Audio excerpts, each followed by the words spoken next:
Tudo bem, pessoal? Boa noite, né? Dia 11 de junho de 2020, nós vamos iniciar então o segundo encontro para explicar a Dei Verbum, né?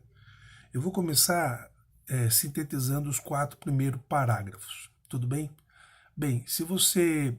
eu estou fazendo isso também, espero que dê 2 páginas, uma síntese com uma linha bem explicativa de cada parágrafo e dos 6 capítulos da Dei Verbum.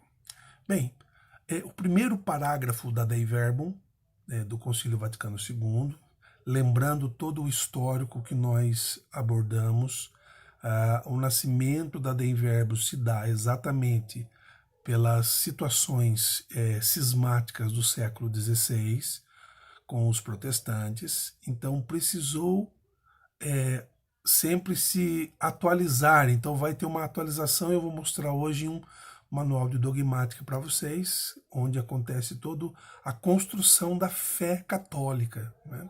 Que foi, eu chamei de fé católica, mas é um capítulo do documento do Vaticano I chamado Dei Filii, né? Que não tem em português, infelizmente, tem italiano e latim. Eu achei que no site do Vaticano, se eu escolhesse a língua portuguesa, ele traduziria, mas nem todos os documentos têm em língua portuguesa. Mas, na síntese que eu anunciei, o primeiro parágrafo da Dei Verbum diz o seguinte, que na linha do Concílio Tridentino, na linha do Concílio Vaticano I, o Concílio Vaticano II ia abordar a transmissão da revelação divina. Ponto. No parágrafo 2º, já dentro do capítulo sobre a revelação, diz que aprove Deus na sua sabedoria revelar-se aos homens. E aí ele dá uma dezena de citações bíblicas para dizer que é compromisso da igreja sempre estar atenta a essa revelação. E a revelação ela acontece desde o Antigo ao Novo Testamento e o ápice, a gente disse no primeiro vídeo, é Jesus Cristo.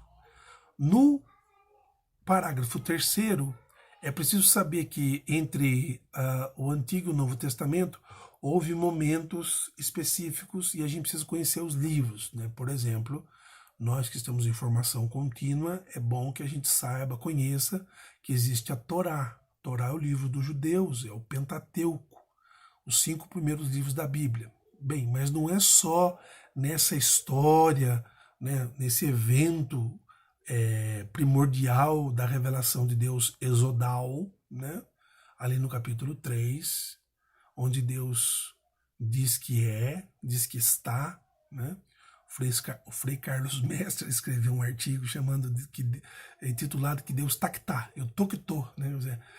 Eu estarei, ou eu serei, que serei, eu estarei, porque estarei, eu estarei estando. São várias possibilidades da conjugação do verbo em hebraico que foi traduzido de modo metafísico, né? Eu sou aquele que sou. Bem, mas fora os textos do Pentateuco, você tem os textos chamados históricos, não porque eles são históricos, mas dos reinados, dos primeiros profetas, da ação, né, de Elias, de Eliseu, enfim. Você tem os livros sapienciais e tem os livros proféticos.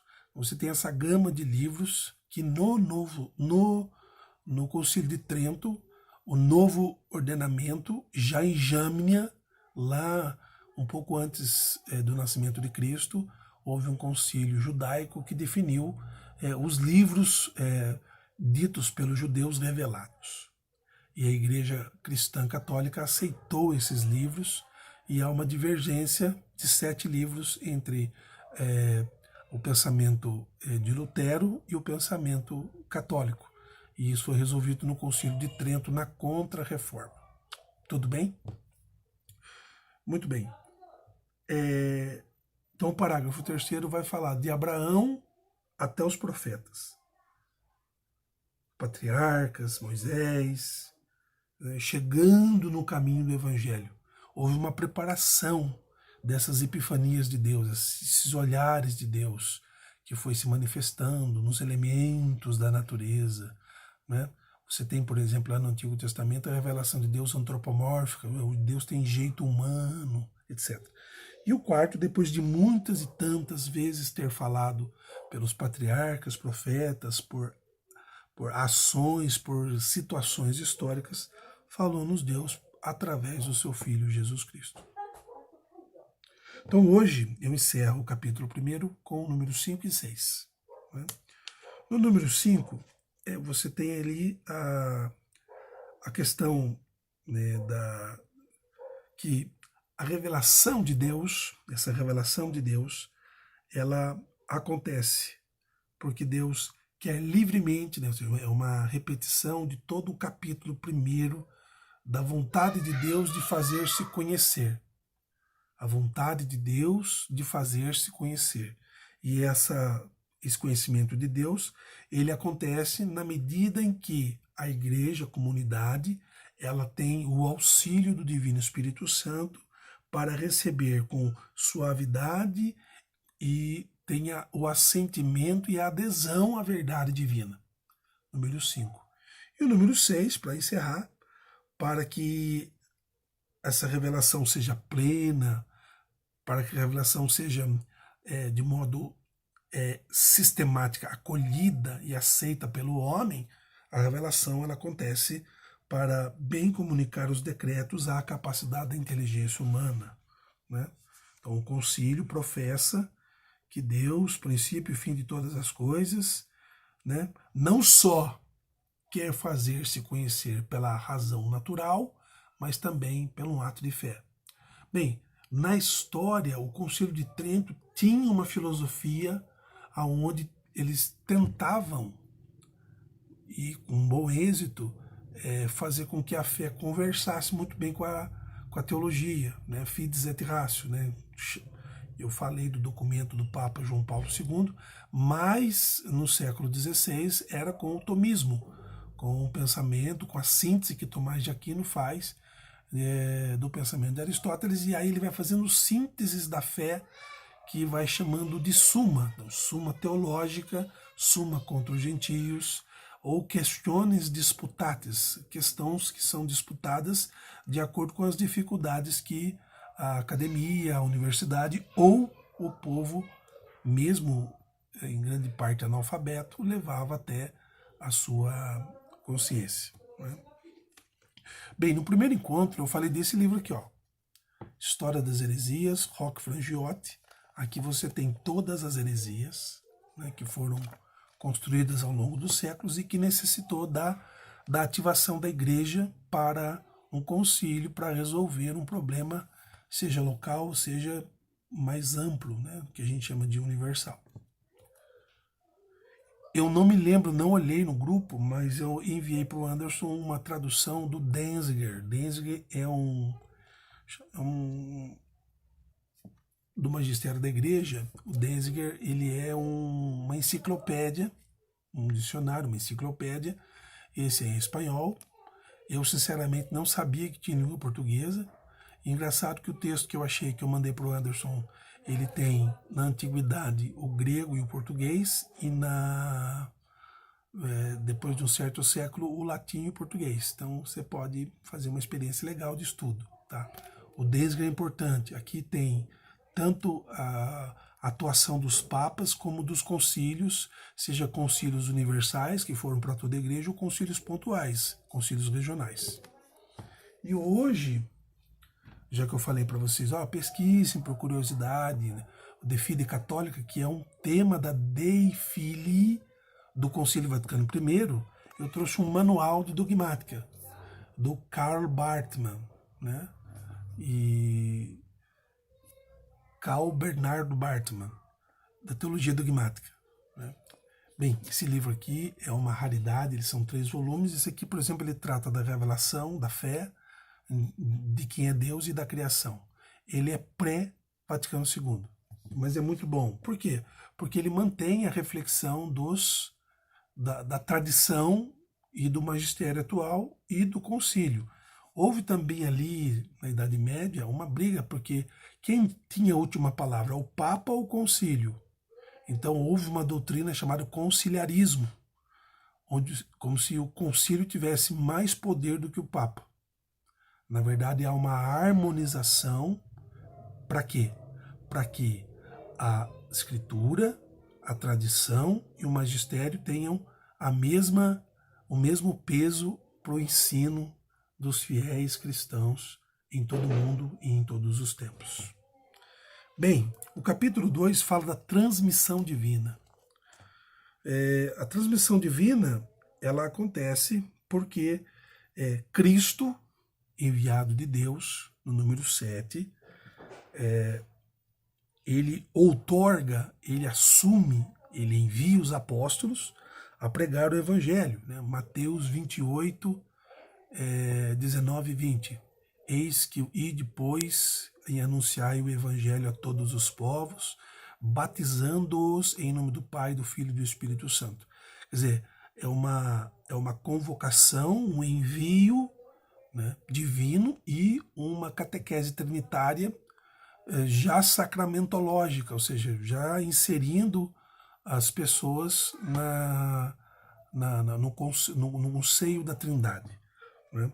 Então, esse evangelho, ele é dado, por exemplo, em João, ele é conferido a Pedro. Pedro apacenta, guarda os teus irmãos na fé. Quer dizer, é dado a Pedro, o primaz, a responsabilidade de guardar esta fé recebida de Jesus. Jesus, que é o proto-evangelho, o evangelho de Deus em forma de pessoa, de história. E esse evangelho, ele tem que ser do jeito que Deus deu, ali na pessoa de Jesus, narrada, contada, enviada, divulgada, evangelizada a todos os povos. Pensou-se os apóstolos que isso era para Israel. Se você lê, por exemplo, né, o Jesus de Mateus, ele está ali circunscrito na comunidade de Israel. Marcos, quem é Marcos? Marcos é João Marcos. Ele foi discípulo de Paulo.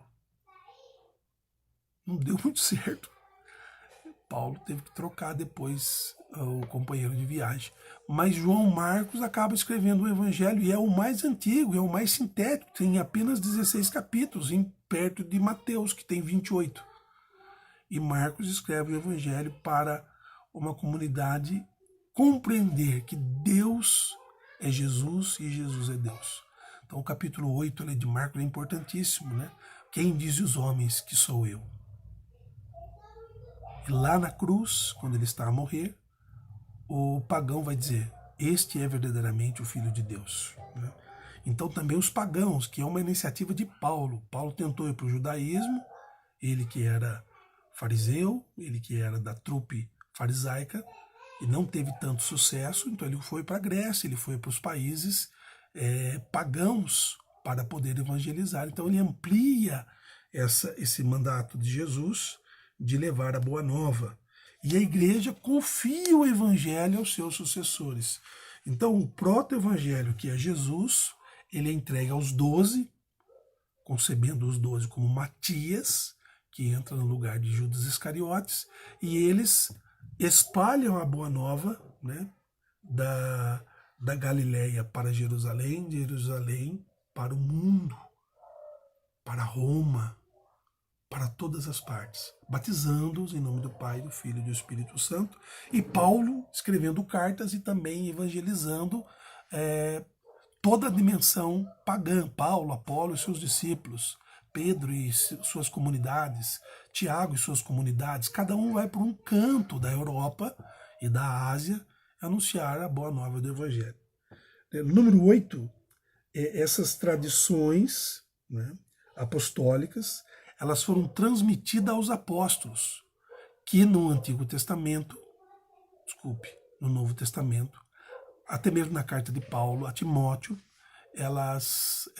vocês vão ali ver que os diáconos nascem primeiro, lá em Atos 6. Os apóstolos constituem 6, 7 homens de boa idoneidade para ser os seus diaconoi, aqueles que servem à mesa. Mas Paulo, já Timóteo, fala de episcopoi, bispos, e também de diáconos, né? Ali no capítulo 3. E depois vão falar de sacerdotes, de presbiteroi, mas de anciãos, pessoas mais velhas para comandar a comunidade. Todos esses fazem parte desta tradição da qual a Igreja ela progride na assistência do Espírito Santo a divulgar a fé recebida dos apóstolos. Precisa ser conservada essa fé.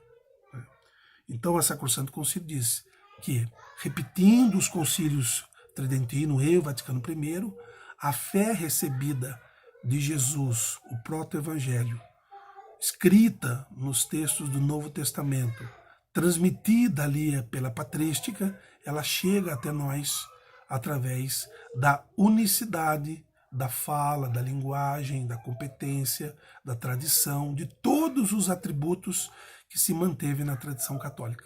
E isso é muito bonito, e isso faz parte de uma história obviamente divina, né? Porque não é fácil. Então nós temos que a Sagrada Escritura, ou seja, o pilar primário, ela recebe também uma explicação da Sagrada Tradição, desde os Santos Padres, ali no primeiro milênio, chamado Patrologia Latina e Grega, Patrologia Latina e Grega, Patrologia, os Santos Padres, né, que se a gente fosse ler aqui, vocês veriam né, a época da patrística, por exemplo, né, você vai ter Irineu, Tertuliano, Hipólito, né, você vai ter Clemente, Orígenes, gente, né, falecido em 254, São Gregório de Niceia, de Nazianzeno, o próprio Santo Agostinho, um pouco mais tarde, São João Damasceno, né, Teodoro Abú-Qurrán, em 820, Pedro Lombardo, todos eles guardaram a fé e foram transmitindo. Nós temos a pré-escolástica, que vai do ano 700 ao ano 1000, né, com Alcuino, Rabano Mauro, João Escoto Eriúgena, né, enfim, grandes. Depois chegaram o pai da escolástica, Santo Anselmo de Aosta. Se vocês pesquisarem, vocês vão ver que ele escreveu o Proslogium e o Monologium. Ele, pela razão, pela luz natural, ele diz que Deus pode ser provado porque não há nada maior do que Deus. Quer dizer, a ideia de Deus é uma ideia tão imensa que você não pode pensar nada mais do que é Deus, além de Deus mesmo. Mas isso é filosofia. Leôncio de Bizâncio, Severino Boécio, Santo Anselmo, né?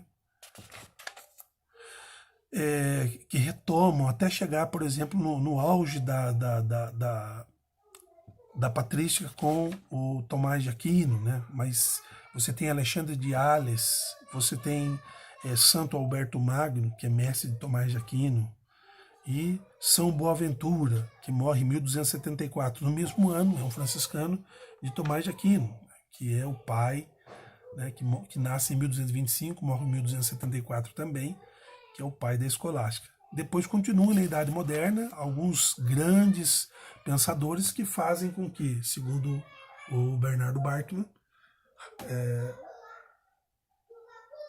a fé vá sendo amarrada e mantida. Né? Então, uma situação para a gente pensar aqui no final desse vídeo. Olha só. Número 9. A Sagrada Tradição, portanto, e a Sagrada Escritura relacionam-se e comunicam estreitamente entre si. A Sagrada Tradição e a Sagrada Escritura se relacionam e comunicam entre si. Com efeito, ambas derivam da mesma fonte, Sagrada Tradição e Sagrada Escritura. Fazem como que uma coisa só e tendem ao mesmo fim. Quando eu fiz o curso com o padre Batista Libânio, falecido padre Batista Libânio, morreu com mais de 90 anos, morreu em retiro pregando. O padre Libânio dizia que esse é um ponto do Concílio Vaticano II, né? Ou seja, você tem a Sagrada Tradição, que é um filão histórico, e você tem a Sagrada Escritura, que é o cânon revelado.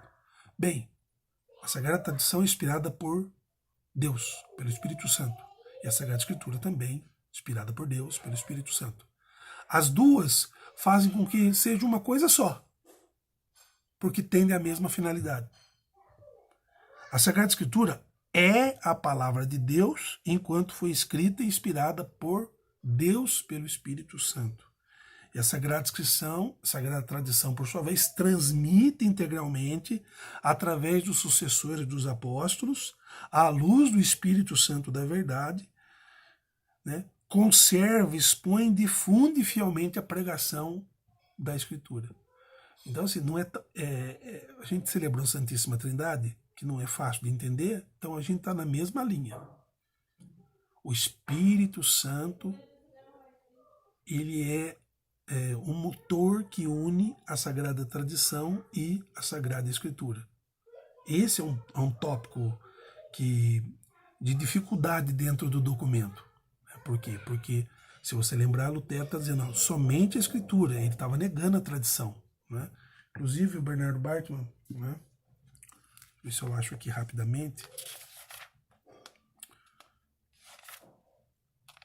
Eu estava lendo hoje à tarde.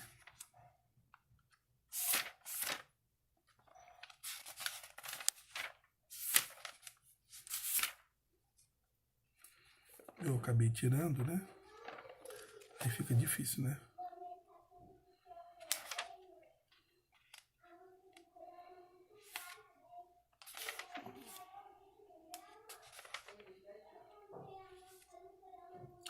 Bem, não vou encontrar agora, mas o Lutero ele diz o seguinte, que ele não reconhece a inspiração, a legitimidade do Espírito Santo na tradição.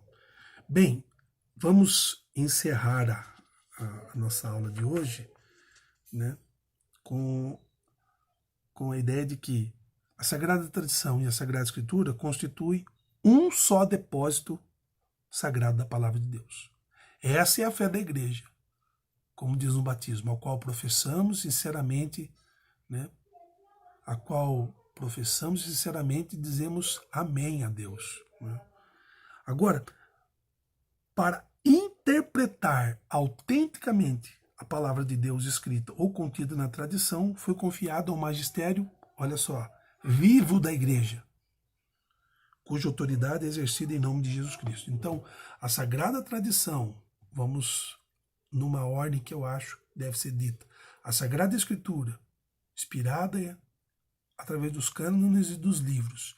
A Sagrada Tradição, interpretada desde a patrística, desde a patrologia, passando pela baixa e depois pela alta escolástica, pela Idade Moderna, pelos concílios, por Trento, pelo Vaticano I, pelo Vaticano II, indivisivelmente, né, porque ela explica a Bíblia, explica a Escritura. Então elas, as duas, a tradição e a Escritura, fazem uma só unidade, do qual o magistério da Igreja é o autêntico intérprete. Isso está no número 9, no número 10, mais especificamente no número 10. Então, portanto, aqui eu me encerro, a Sagrada Tradição, a Sagrada Escritura e o magistério da Igreja, segundo o sapientíssimo plano de Deus, de tal maneira se relacionam, se associam, que uns sem os outros não se mantêm. Então não dá para ser sola fides, sola escritura, sola traditio, sola magistério. Não dá. Precisa desse tripé da fé. A fé católica é escritura, tradição e magistério. Ponto final. Então, se relacionam, se associam, que um sem o outro não se mantém. Todos juntos, cada um ao seu modo, sob a ação do quê? O que garante a unidade do tripé da fé? O Espírito Santo. Colabora eficazmente para a salvação das almas. Né? Então você tem aqui o Concílio Vaticano I, o Pio XII fala isso na encíclica Humanae Genere, né? E Munificentíssimos Deus. Né? Bem, o nosso próximo tema que eu vou sugerir para vocês é a inspiração. Porque o livro é inspirado, sagrado. Então é o que a gente vai estudar no nosso terceiro vídeo, tá bom? De novo, né, mesmo tentando fazer todas as sínteses, mas do 1 ao 10 está plenamente garantido. E aí depois chega o documento para vocês, tá bom? Que o Divino Espírito Santo nos ilumine cada vez mais. Está ficando muito bom todos os trabalhos, as orações, as coisas que temos feito todos juntos, todo mundo colaborando para o bem da igreja, para a edificação das comunidades, para que o nosso ministério, né, se o Anderson me autorizar, eu vou postar aí. Eu não sei se vocês assistiram, mas o Zezinho deu uma palestra na Canção Nova, acho que tem uns 2, 3 anos. Ele já tinha sofrido AVC. De nós, Deus pede mais. É uma palestra que você não deve nunca perder de vista. De nós, Deus pede mais. O que é pedir demais? É porque a gente aparece. E o aparecer precisa disso que nós estamos fazendo. Formação continuada, conhecer os documentos, conhecer e rezar. Eu tinha preparado hoje, mas não vai dar. Deixo missão para vocês, então. Vocês vão ler o número 25 da Dei Verbum. Tá bom? Ele não é grande, não. A palavra de Deus na vida da igreja. Ali tem uma frase interessante, que com ela eu encerro. É de São Jerônimo. Ignorar as Escrituras é ignorar a Jesus Cristo. Em nome do Pai, do Filho e do Espírito Santo. Amém.